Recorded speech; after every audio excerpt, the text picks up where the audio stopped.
Buen día tengan todos ustedes, queridos amigos. Pues ahí está el chayotero de panistas, de priistas, rateros. Se está volviendo igual que ellos, lo que le dicen sus amos. Pues por eso los medios están como locos. Pues bienvenido al canal de YouTube Nelter de la Cruz. No se les olvide darnos su like, me gusta, denle a la campanita, píquenle, puchen, echen una mano, chinguen. Este es el problema, este es el asunto de fondo. Pero no solo es esta publicidad, muchos de ellos tienen otros negocios, otras empresas. Sí. Y es ahí Cárceles, donde gas, se rayan con estos contratos o concesiones. Y si ya no hay esos contratos, porque no se permite la corrupción, entonces vienen los ataques. Ahora, muy claro, siempre, pero ayer me llamó la atención, a ver si podemos hacer una revisión de medios, pero sobre todo Fórmula, increíble, todos los programas de radio de Fórmula, hasta los que tienen que ver con los espectáculos, deporte, todos metidos a hacer propaganda política. Todos.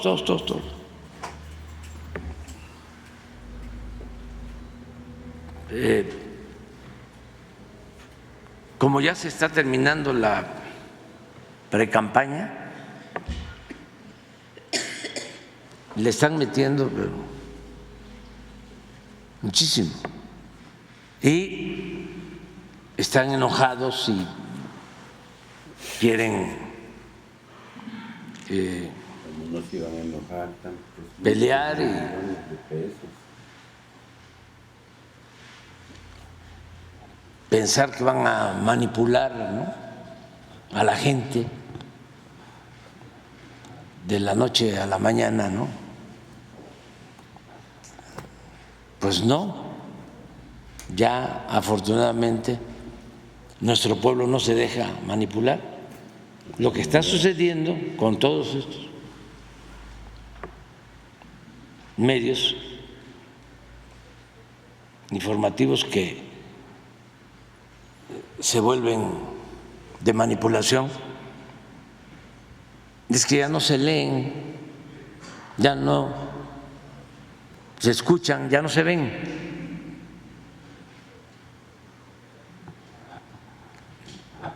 Porque no quieren dejar de recibir dinero. Se acostumbraron a eso. Señor presidente, por último de mi parte, primero agradecer el apoyo de la secretaria Rosa Isela Rodríguez. Seguramente se acuerda del caso del niño Damián de Chiapas, que se ahogó en un kinder, ¿no? Y los pocos avances, hay que decirlo, en la investigación han sido gracias a la presión o a la presencia de la Secretaría de Seguridad y Protección Ciudadana, porque en la Fiscalía de Chiapas y en el gobierno de Chiapas, eso se lo informo para que usted lo sepa, ya pasó más de un año y hasta la fecha no pueden determinar qué pasó con el niño Damián. Es decir, la información que se ha tenido, los avances en la investigación, incluso peritajes y materiales, han sido gracias a que la Secretaría de Seguridad se ha acercado con ellos y ha coadyuvado con ellos. De no ser así, no tendríamos ni siquiera esa información. Hoy la Fiscalía de Chiapas, hoy los jueces en Chiapas no pueden determinar qué pasó y fincar responsabilidades para con los familiares del niño Damián. Y queda entonces ese caso, no sé si usted coincida, yo respetaré su opinión, como un caso de impunidad, porque ya pasó más de un año y no se puede determinar quién o no fue responsable de que el niño Damián perdiera la vida. Gracias, señor presidente. ¿Por qué lo informo? Sí, señora. Con su permiso, presidente, efectivamente se trató de un lamentable caso en un centro escolar. Decir primero que todo se ha hecho en colaboración con la Fiscalía Estatal y que efectivamente por una petición de los familiares al señor presidente nosotros intervenimos y pues hemos prestado todo y hecho todo lo posible para que haya un castigo y así ha sido. Todos los responsables están dentro del reclusorio estatal y se ha conseguido en conjunto con la familia, con sus padres y sus abuelos, es exactamente buscar una sanción ejemplar para los imputados que están adentro del reclusorio. Yo considero, difiero de lo que usted dice, efectivamente ha sido un proceso de un poco más de un año, pero hay castigo, hay sanción, hemos tenido la colaboración de la Fiscalía y pues sí ha ido un grupo importante de compañeros de la Secretaría, no solamente a ver este caso, sino algunos otros casos más que tienen un poquito de más tiempo y hemos estado coadyuvando con la Fiscalía y con el Tribunal del Estado de Chiapas. En fin, es un trabajo de coordinación.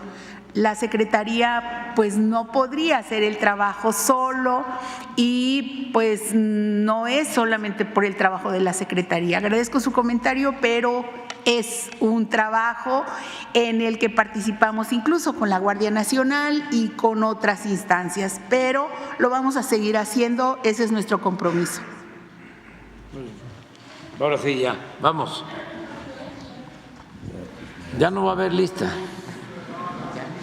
Buenos días a todos. Juan Hernández de Diario Basta, de Grupo Cantón, Tabasco Hoy, Quintana Roo y Campeche Hoy. El próximo 27 de febrero del 2020 se van a cumplir 4 años del inicio de lo que fue la pandemia de COVID-19 en México. Ahorita que he estado escuchando las intervenciones, que he estado escuchando precisamente todo lo que rodea al sistema de salud, pues bien vale la pena hacer un corte de caja referente a cómo fue que usted encontró el sistema de salud, ¿no? Pues cómo se ha ido avanzando precisamente a lo largo de estos 5 años. Estamos hablando de los gobiernos de Enrique Peña Nieto, incluso de Felipe Calderón, que dejaron pues obras inconclusas. Estábamos hablando incluso de fachadas, ¿no? Ni siquiera obra negra de hospitales. Estamos hablando de un sistema de medicamentos pues prácticamente viciado, ¿no? Estamos hablando de contratos de más de 10,000 millones de pesos asignados a pocas empresas. Realmente cómo se fue avanzando precisamente en este trabajo. Dicen que el hubiera no existe, ¿no? Pero ¿qué hubiera pasado si no hubiera existido la pandemia de COVID? ¿Cómo estaríamos ahorita? Esa sería mi primera pregunta. Pues si hubiesen vendido las vacunas y hubiesen hecho otro jugoso negocio, porque predominaba la corrupción, imperaba la corrupción en salud y en todo. Ese era el distintivo, no solo del gobierno de Peña, de los gobiernos anteriores, de todo el periodo neoliberal. Por eso hablo de que no había democracia, era una oligarquía. La democracia es el gobierno del pueblo, no existía un gobierno para el pueblo no existía, eran las élites, la oligarquía la que dominaba. eran los dueños de México y estaban metidos en todos los negocios, todos. O sea, dueños de sistemas de radio y de televisión con empresas constructoras, que es llamarles benévolamente constructoras, contratistas, concesionarias de todo, contratos para carreteras. Bueno, a una de estas empresas de comunicación, ¿cómo no van a estar enojados? Porque no se hizo el aeropuerto en el lago de Texcoco, aunque se iba a hundir, si una de estas empresas de comunicación ya tenía el contrato para hacer la pista principal del aeropuerto. ¿Qué empresa era? Pues investíguenlo ustedes, porque ustedes son mirones profesionales. Imagínense qué tiene que ver una estación de radio y de televisión con construir una pista para un aeropuerto súper moderno, ¿no? De lo mejor del mundo. Trajeron hasta un arquitecto para diseñar el famosísimo, que cobró un dineral. Bueno, ya le tenían dado el contrato. Pero aparte, contratos para la construcción, administración de hospitales, para la venta de medicinas, para el mantenimiento de carreteras, para la administración de los reclusorios, para todo. Entonces, en el caso de salud, pues no había médicos, no había especialistas. Antes de el COVID, en el 19, hice una gira porque traía yo el propósito de hacer valer el derecho a la salud. ¿Cómo lo vamos a llevar a la práctica? ¿Cómo se va a convertir en realidad? Porque me tocó a mí hace más de 40 años crear centros de salud, hospitales. Me tocó iniciar en Tabasco, siendo director del INI, el programa IMSS-Coplamar, hace más de 40 años. No había sistema de salud pública. Tocó construir unidades médicas rurales, un hospital de 40 camas para segundo nivel. Y sé, porque he trabajado siempre abajo con el pueblo, lo que significa la salud, la atención médica. Hay casos, les comento dos recientes. Una vez en la sierra de Chihuahua me dijo un minero, dueño de una mina, dice, estábamos hablando de que había que darle trabajo a los jóvenes para que no los enganchara la delincuencia. Y me dijo, a la mina de nosotros están llegando jóvenes que no quieren participar en la delincuencia. Y lo que quieren es seguridad y sobre todo lo que quieren es tener el servicio médico.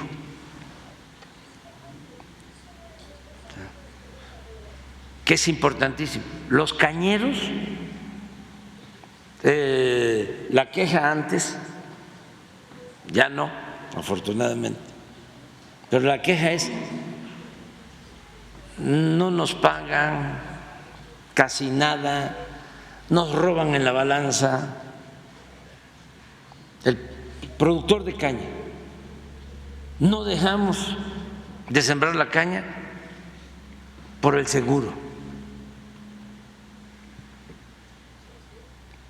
O sea, porque el tener la posibilidad de ser atendido por un médico es importantísimo.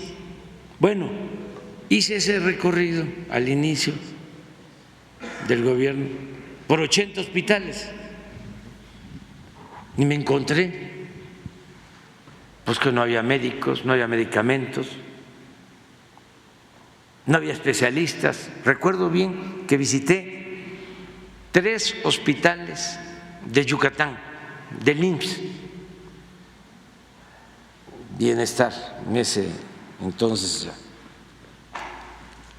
y en los 3 no había pediatras.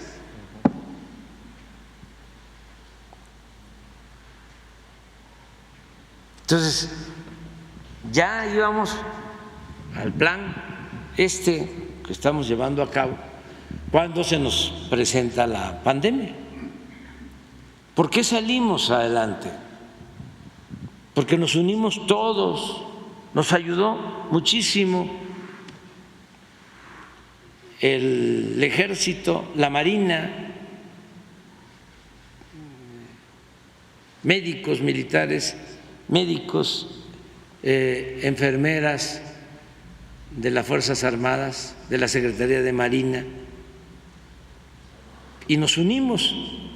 Y tengo que agradecerle mucho a médicos, a enfermeras, contratamos médicos, contratamos enfermeras, formamos, porque no había especialidad en una pandemia como la que se padeció.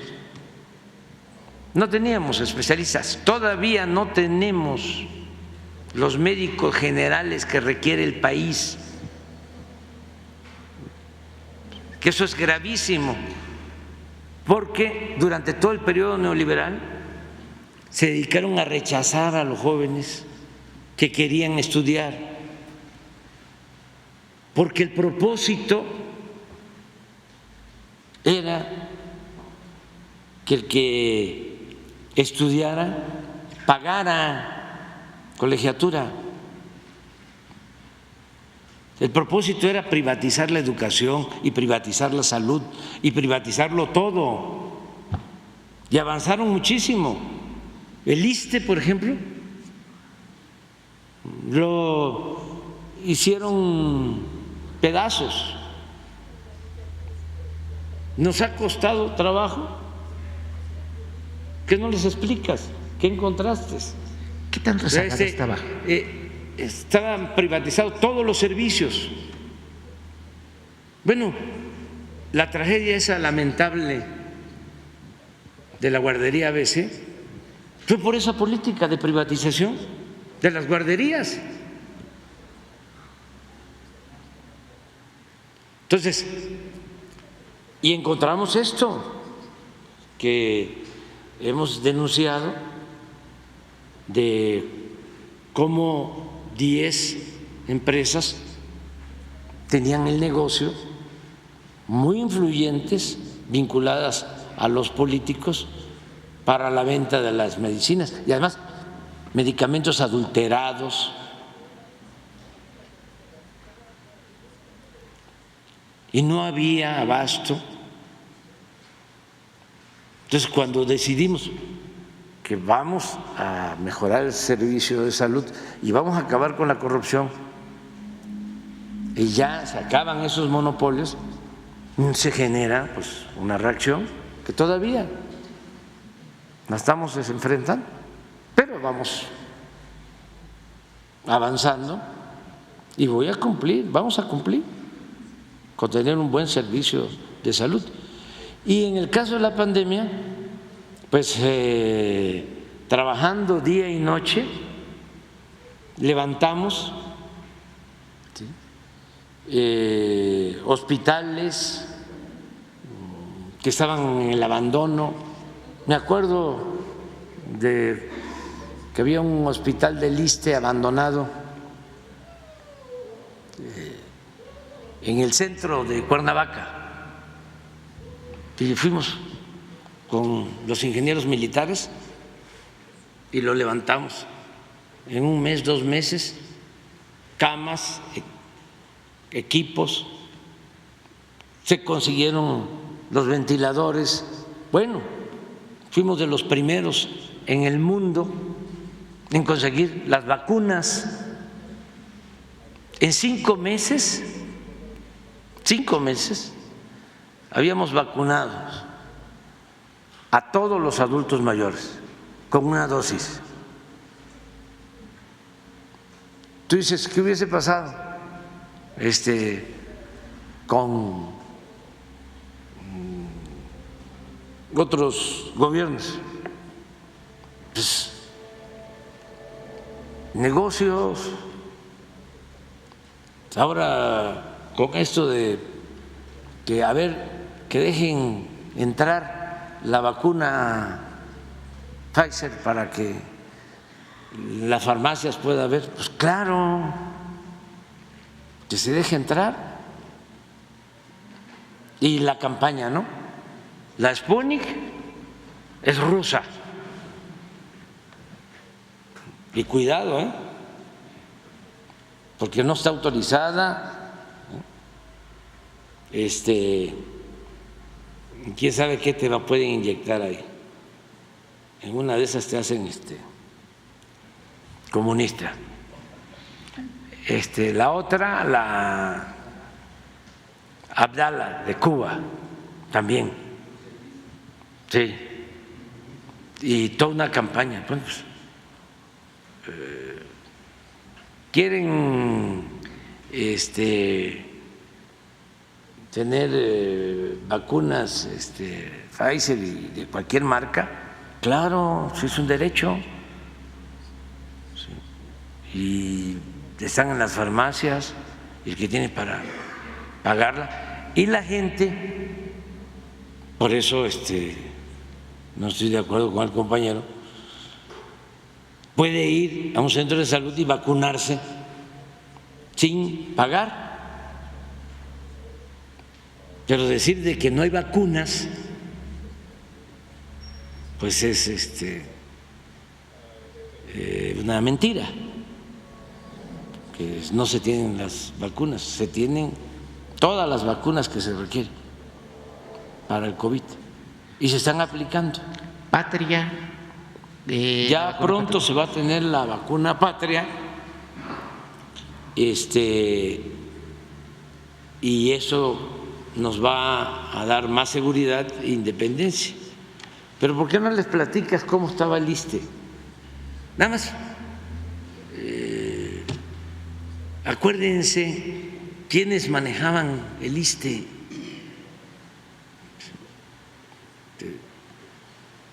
Los que salían de gobernadores. Una vez aquí, hace relativamente poco, dije de que la maestra Elbester le ayudó a Felipe Calderón en el fraude.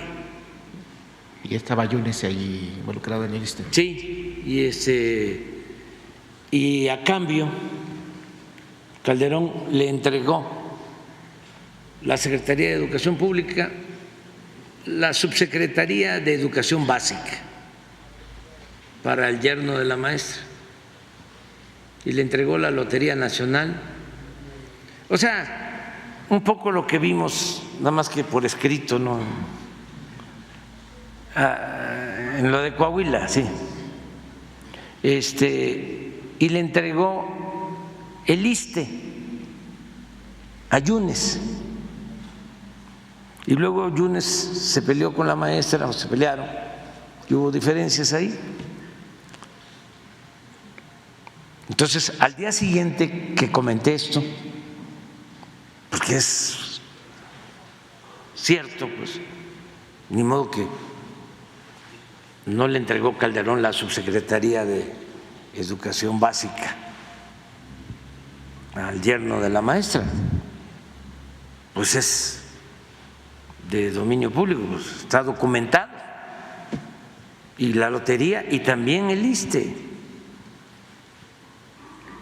Y con Calderón hizo la reforma en contra de los maestros, la reforma a las pensiones. Bueno, la maestra no sé por qué razón, el mismo día o al día siguiente puso un Twitter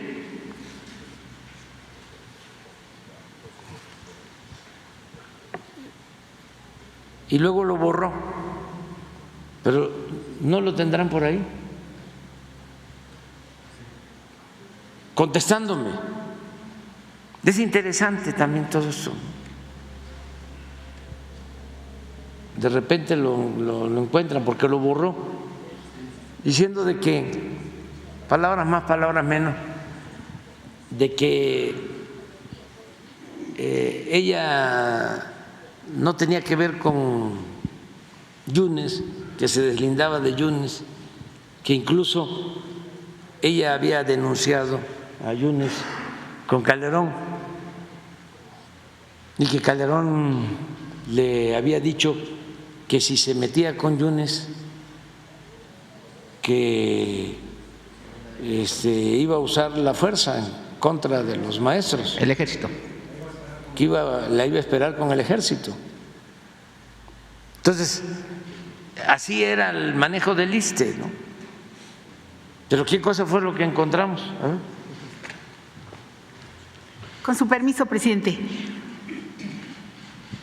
Pues encontramos corrupción, conflicto de intereses, fraudes, involucramiento de autoridades, de ex servidores públicos que habían sido directivos del ISSSTE y que ahora están siendo propietarios de empresas que prestan servicios al ISSSTE. También pues oposición al cambio, presidente, y pues desacuerdo con las políticas públicas implementadas por el actual gobierno. ¿Y qué instrucción recibimos de parte del presidente López Obrador? Mejorar el servicio en beneficio de los trabajadores del Estado.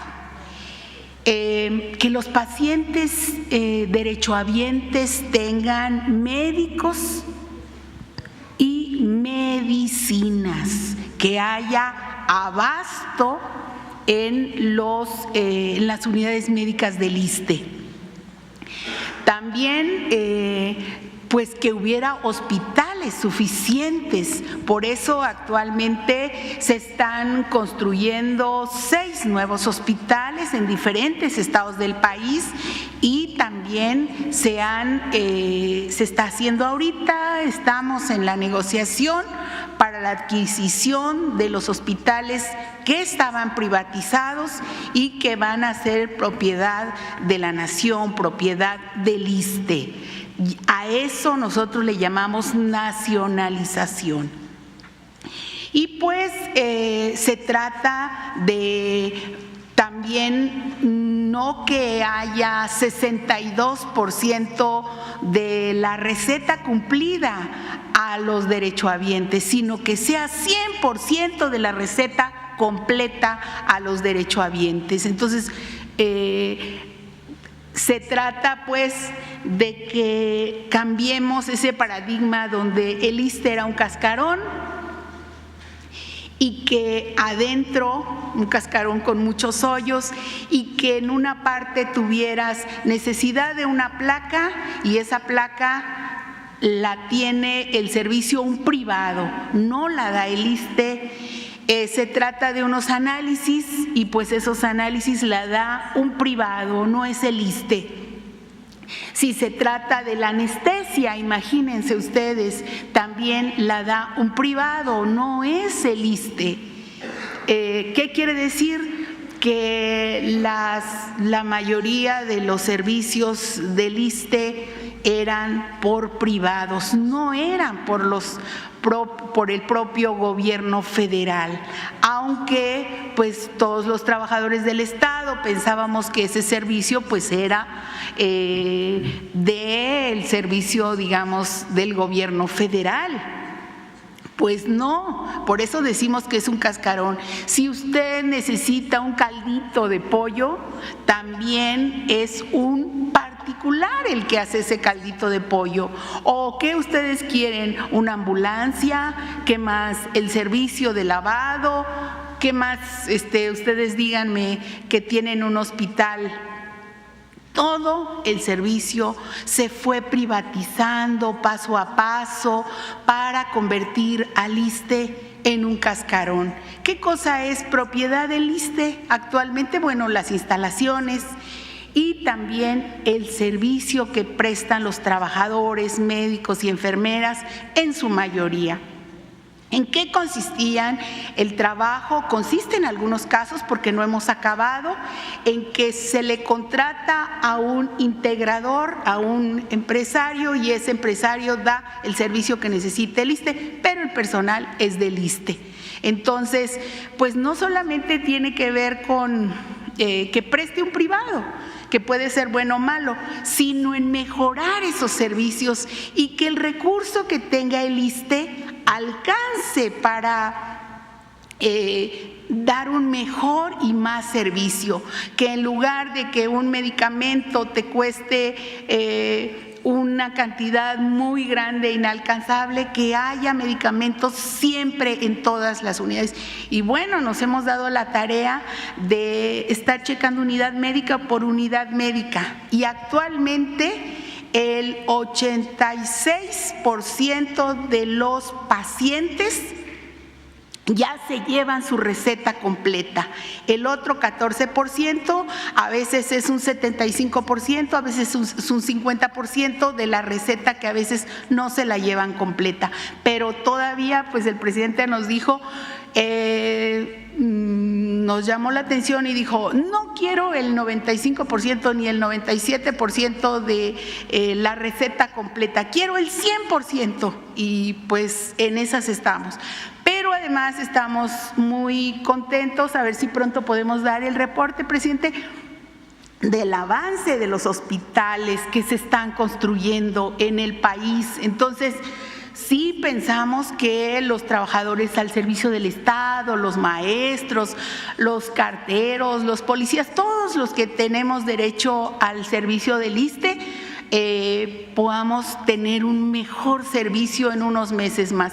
Y hemos avanzado bastante en muchas otras actividades, y precisamente pues nos toca la evaluación mañana miércoles por la tarde, y todos los compañeros del ISSSTE y los que están comprometidos, porque es una mesa grande en donde participa el IMSS dándole apoyo al ISSSTE, donde participa COFEPRIS, donde participa la Procuraduría Fiscal, porque se ha seguido los pasos de la corrupción y se ha tenido castigo a los servidores públicos y también a las empresas que no cumplen con su trabajo, porque pues antes se pensaba que una empresa no cumplía al 100% de lo de su contrato y no pasaba nada. No, ahora tienen que cumplir al 100%. Todavía nos falta, no estamos todavía diciendo que ya llegamos al 100%, pero a como lo encontramos al día de hoy, vamos avanzando en mejorar los servicios del ISSSTE.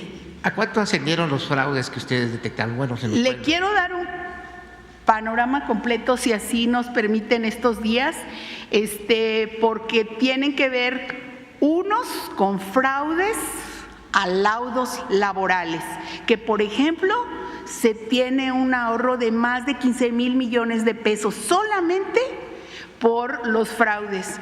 Yo les quiero hacer un comentario, a lo mejor es muy personal. Cuando el presidente nos dijo que encabezáramos la mesa del ISSSTE, yo sí me pregunté por qué Secretaría de Seguridad, pero cuando ya fuimos avanzando en ver los diferentes rubros y dije, ya entendí, también tiene que ver con el combate a los fraudes y con el combate a mafias que están dentro del ISSSTE. Todavía hay una que otra, pero vamos a poder con ellas. Estamos ya sacando todo lo que es un obstáculo para dar un mejor servicio en el ISSSTE. Y nosotros vemos los avances, por ejemplo, en mantenimiento, vemos los avances en lo que se refiere a la compra de equipos, la adquisición de los equipos para hacer un mejor diagnóstico de las enfermedades que pudieran tener los pacientes. Entonces yo solamente decirle que pues la evaluación es cada 15 días. Entonces estamos ciertos pues que tenemos que tener respuesta para la exigencia del presidente, pero más bien para la exigencia de la gente que quiere un mejor servicio. Eso sería, presidente. Y rápidamente, a ver, pon la carta. Es que luego la borró. ¿Está arriba? Sí. Fue en mayo del 23, 2 de mayo. Ahí le espero con el ejército. Supuestamente esto es lo que le dijo Calderón a la maestra Elvester. Ahí le espero con el ejército. Esa fue la respuesta del entonces presidente de México, Felipe Calderón, cuando le dije, según la maestra, que las y los maestros de México nos oponíamos a que Miguel Ángel Yunes continuara como titular del ISSSTE. Ella lo puso. Dadas las malversaciones de fondos financieros que con tanto trabajo las y los trabajadores al servicio del Estado logramos con la reforma a dicha institución. Cuando me comentó que Yunes estaba haciendo bien su trabajo, no me dejó más alternativa, dice la maestra, que advertirle que tomaríamos las instalaciones del ISSSTE, y justo esa fue su respuesta. Ahí le espero con el ejército. Esto sucedió en el marco de un evento público en una escuela secundaria técnica de la ahora Ciudad de México. Ante su respuesta me levanté y me retiré.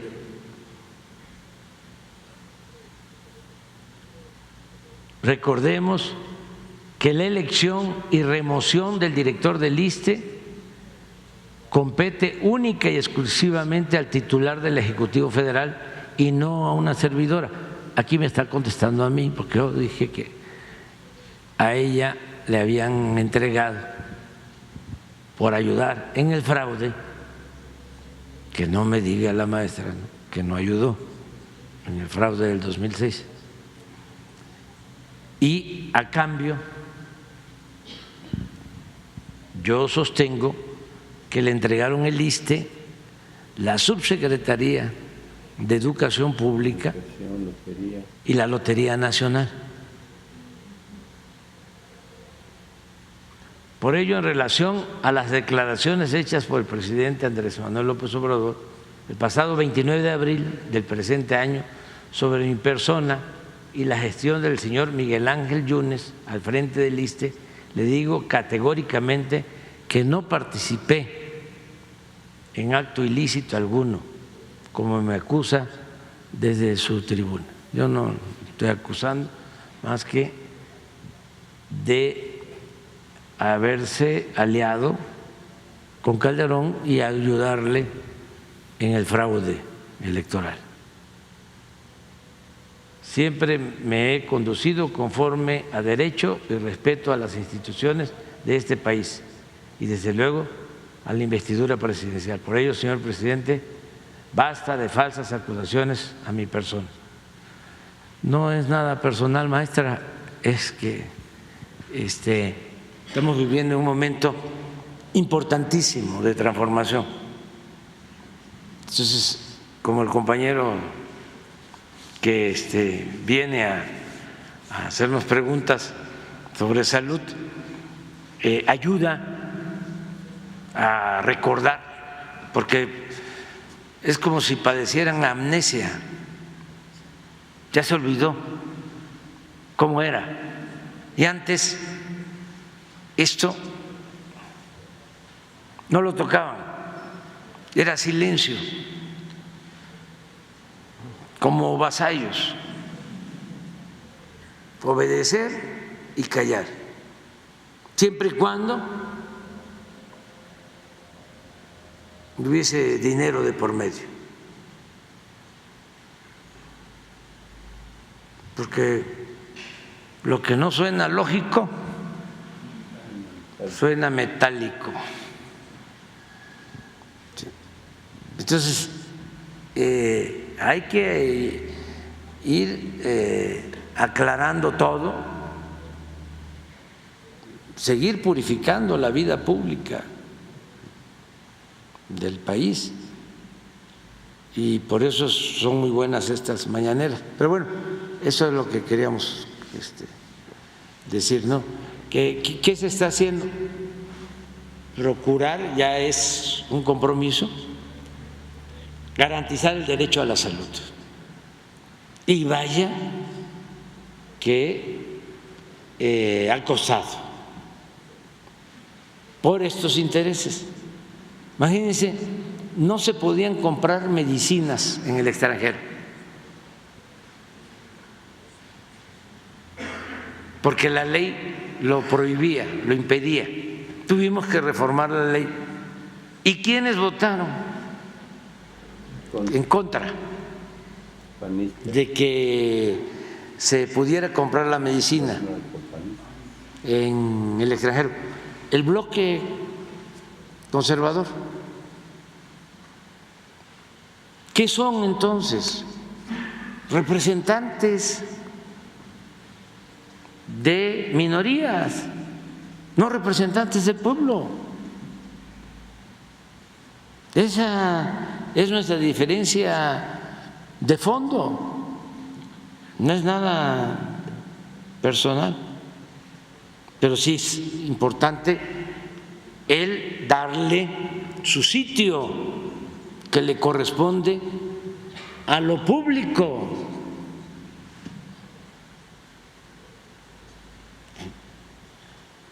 República es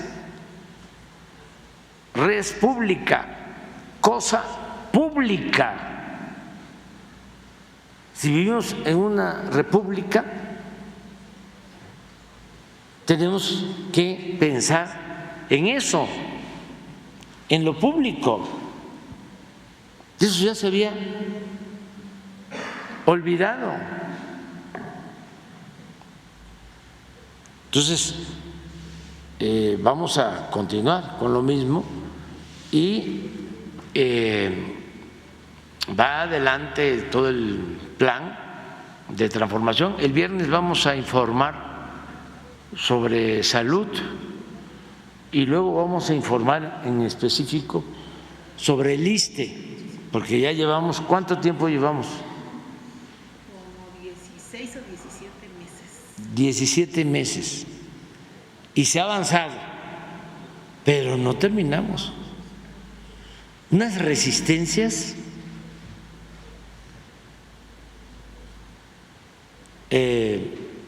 porque fueron muchos años de predominio de un régimen corrupto. Todo el periodo neoliberal, 36 años. Entonces, se metió hasta la médula. Y no solo está afuera, adentro hay cosas que todavía, y vaya que soy perseverante, pero hasta hace poco, bueno, me sigo enterando de contratos otorgados en contra del interés público, contratos leoninos. ¿Saben cuándo me enteré de que las líneas férreas, las vías del ferrocarril de carga podían ser utilizadas para trenes de pasajeros? Hace 6 meses.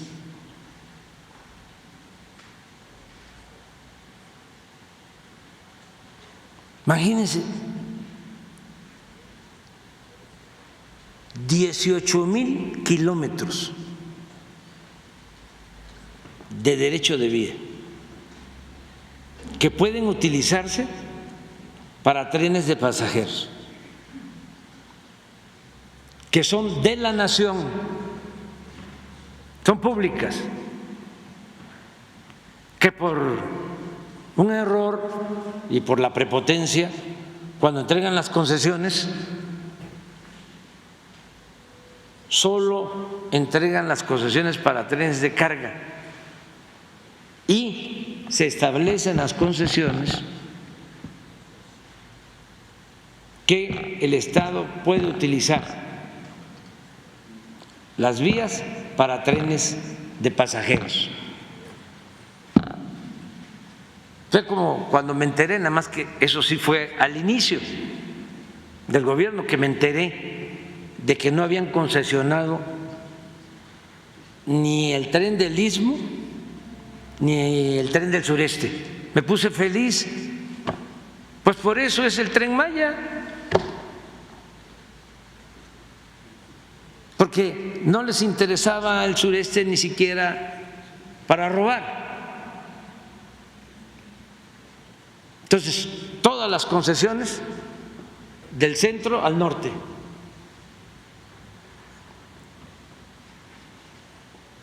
Entonces dije, no, aquí nos vamos. Pero todavía me encuentro con algo mejor que eso,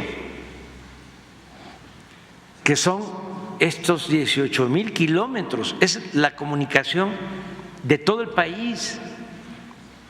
Es decir, en tren de pasajero de México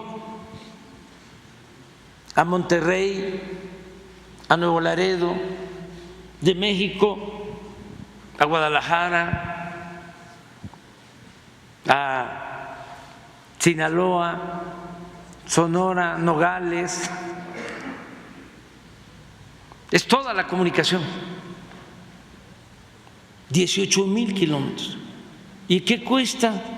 Nada. Arreglar un poco las vías,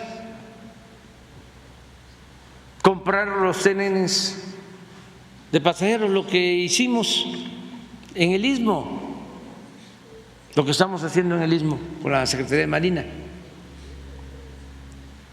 Las mismas vías se están mejorando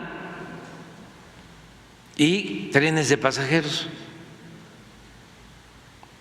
Pero era un secreto, un pacto de silencio. Y no se puede decir que es una expropiación, porque es completamente legal, está en la concesión, que además, cuando hay tren de pasajero, se debe dar la preferencia al tren de pasajeros.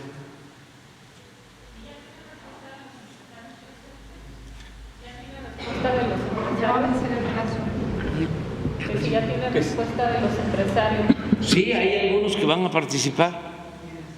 Todavía estamos en eso. Pero antes de irnos,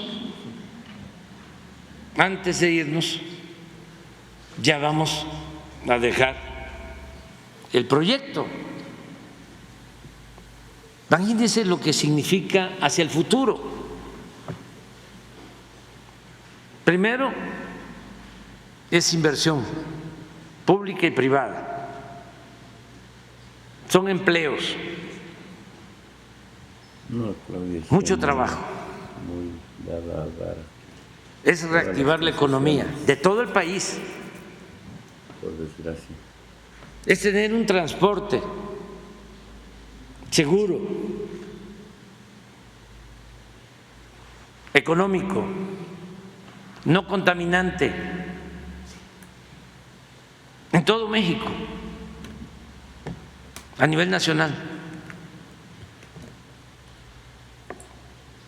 Nada más que ya nosotros pues no podemos iniciar el proyecto, pero sí dejar los lineamientos generales o el anteproyecto.